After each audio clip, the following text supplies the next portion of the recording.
Coretta's Journey, The Life and Times of Coretta Scott King by Alice Faye Duncan. Read to you today by Gammy. Struggle is a never-ending process. Freedom is never really won. You earn it and you win it in every generation. 1927, Alabama soil, a fertile plain of black earth, Coretta was born. This bitter earth, the baby child left her planet in the heavens on a streak of light. She spirited past stars and moons to have her blooming in Heiberger, Alabama. It was love that set Coretta's soul aflight and picked her earthbound destination. Love gave her a home in the arms of Bernice and Obadiah Scott. The Scotts gave Coretta two siblings. Big sister Edith was born 1924 and baby brother Obie Jr. was born in 1930. Could anything good come from Heiberger? It was a tiny segregated town 10 miles east from the city of Marion in North Perry County. Farmland and pine forests covered the area, far as the eye could see. The Scott family owned hundreds of acres. Land and money did not protect them. Blacks in Heiberger lived under the weight of slavery's past. They suffered daily attacks of racial injustice and endured Jim Crow laws that required black people to enter side doors and sit in the back of buses and trains. Coretta learned a bitter lesson as she grew up in girlhood. Racial segregation made black skin a prison of second-class citizenship. Coretta lived the struggle. White students in Perry County went to school for 9 months a year, while black students received only 5 months of school.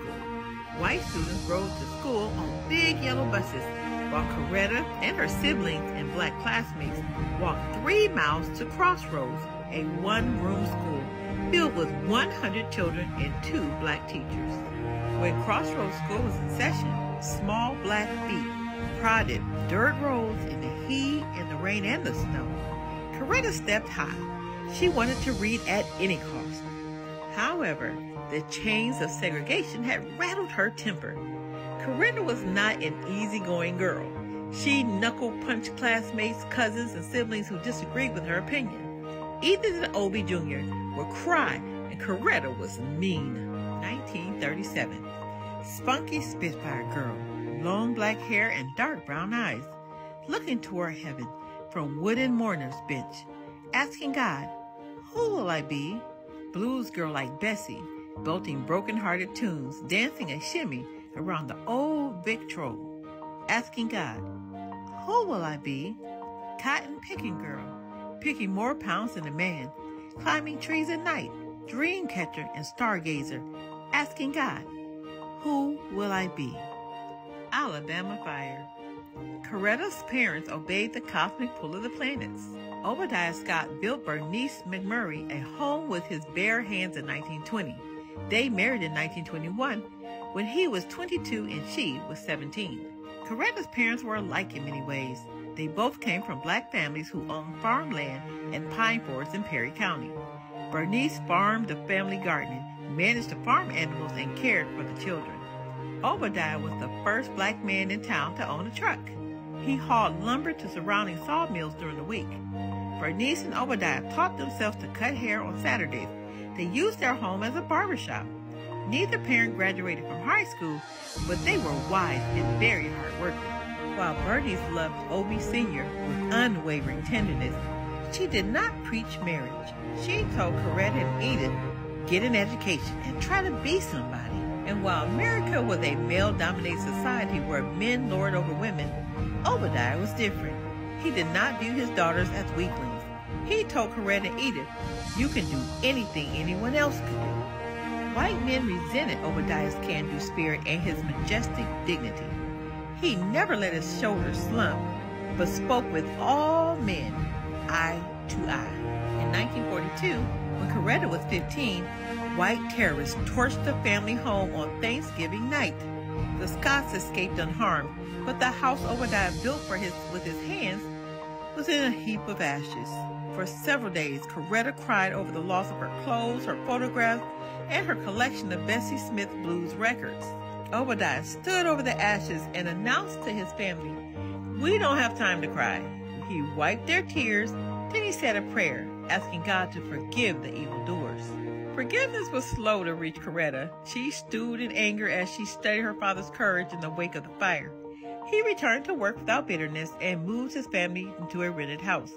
Over the next several years, Obadiah built a new home and saved enough money to purchase a local lumber mill. Once again, men targeted Obadiah Scott because they despised his audacity to dream and achieve his goals. He had owned the mill for 2 weeks when a white logger asked to buy it. When Obadiah refused to sell, the logger served him with a threat saying, "It will never do you any good." On the following Monday, arsonists torched the lumber mill and burned it down to the ground. The heap of rubble and torched dreams made Bernice Scott cautious. She did not trust whites in Perry County. As for Obadiah, sawmill embers filled him with a blazing conviction to build a grocery store adjacent to his new home. Faith fueled Obadiah's determination. Scott's grocery store welcomed black and white customers.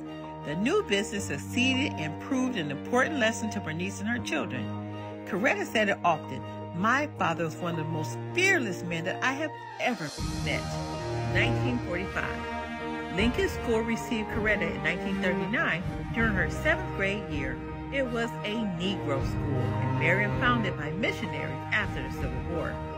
And Negro teachers worked beside white teachers, like the progressive pair, Cecil and Fran Thomas, who gave Coretta a new worldview of possibility.